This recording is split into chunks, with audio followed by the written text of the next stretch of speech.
5. ပါရှင်နာမည်စေဝါနဲ့သူနာပြုကိုတင်နန်းကြောင့်မကြိုးဆိုပါရရှင်ဒီနေ့ကျွန်မရှင်းပြမယ့်အကြောင်းအရာလေးကတော့စီးချိုယောဂနဲ့ပတ်သက်တဲ့အကြောင်းအရာလေးပဲဖြစ်ပါတယ်စီးချိုယောဂရှိမရှိဘယ်လိုသိနိုင်မလဲစီးချိုယောဂရဲ့အဖြစ်များတဲ့ယောဂလက္ခဏာတွေကတော့အလွန်အကျဉ်းစီးသွားတာရေငတ်တာအကြောင်းပြချက်မရှိဘဲနဲ့ကိုယ်အလေးချိန်တွေကျဆင်းတာပင်ပန်းနွမ်းနေတာခေါင်းမူးတာအလွန်မင်းစာလောင်ခြင်းတို့ပဲဖြစ်ပါတယ်ရှင်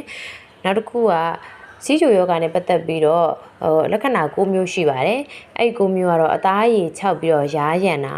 မောပန်းခြင်းနဲ့အားနေတာမကြာခဏအစားစားခြင်းလာတာ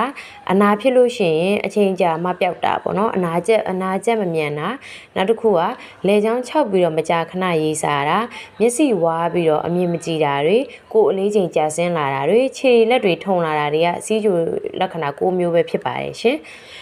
နောက်တစ်ခုကကြတော့ခြေလက်ထုံခြင်းနဲ့ဆိုတာမကြာခဏခြေလက်တွေထုံခြင်းနေခြင်းဖြစ်ပါတယ်။ဥပမာဘာကြောင့်မှမသိပဲနဲ့ခြေချောင်းတွေခြေဘဝါးတွေလက်ချောင်းတွေကတစ်စစ်စစ်နဲ့ထုံခြင်းကြိုက်ခဲနေခြင်းဖြစ်ပါတယ်။ဒီလိုခြေလက်ထုံခြင်းတာတွေကဘာကြောင့်ဖြစ်တာလဲဆိုတော့ပိုရှန်နေတဲ့တရားဓာတ်တွေကသွေးကြောမြင့်တွေအာယုံကြောတွေကိုထိခိုက်ပျက်စီးစေတာကြောင့်ပဲဖြစ်ပါတယ်။နောက်တစ်ခုကကြတော့အစာစားခြင်းစိတ်တွေများတာဘာဖြစ်လို့လဲဆိုတော့ဥပမာဘိုက်ပြည့်တဲ့အထိအစာစားလိုက်တယ်ဒါပေမဲ့လို့တိတ်မကြခင်မှာပဲဘိုက်ပြန်စားလာပြီးတော့အစာစားခြင်းစိတ်ဖြစ်လာတယ်ပေါ့နော်ဒီလက္ခဏာတွေကဘာကြောင့်ဖြစ်တာလဲဆိုတော့ခန္ဓာကိုယ်ထဲမှာရှိတဲ့က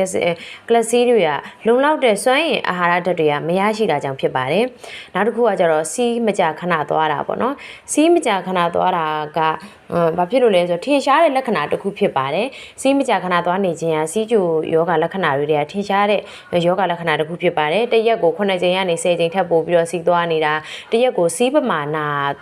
3လီတာထပ်ပို့ပြီးတော့များနေတာဒါစီးချိုယောဂရဲ့လက္ခဏာတွေပဲဖြစ်ပါတယ်ဘာကြောင့်စီးခဏသွားရတာလဲဆိုလို့ရှိရင်ပိုရှန်နေတဲ့တရားရွက်တွေကိုစီးမှတဆင့်ခန္ဓာကိုယ်ရဲ့အပြင်ဘက်ကိုစွန့်ထုတ်ဖို့ကြိုးစားနေခြင်းကြောင့်ဖြစ်ပါတယ်ဟုတ်ကဲ့ကျေးဇူးတင်ပါတယ်နောက်ဗီဒီယိုလေးမှာပြန်လည်တွေ့ဆုံပါအောင်ရှင်